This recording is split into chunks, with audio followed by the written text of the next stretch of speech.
ગુજરાતમાં ડ્રગ્સનું સેવન કરનારાઓની સંખ્યામાં વધારો નોંધાયો છે. પોલીસ દ્વારા પણ અવનવા પ્રયત્નો કરવામાં આવે છે કે ડ્રગ્સના દૂષણને ડામી શકાય. પણ ગુજરાત રાજ્યમાં દરિયાઈ કિનારો ડ્રગ્સ અને ચરસનું પ્રવેશ દ્વાર બનતું હોય તેવું લાગી રહ્યું છે.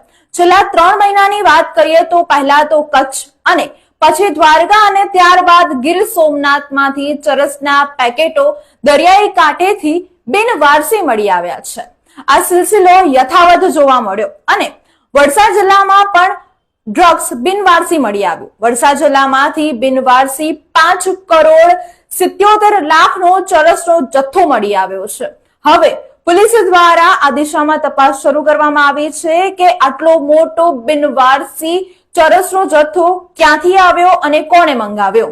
પણ સૌથી મોટી ચિંતાની વાત એ છે કે ગુજરાતમાં ડ્રગ્સ આવે છે ક્યાંથી અને કોણ લાવે છે.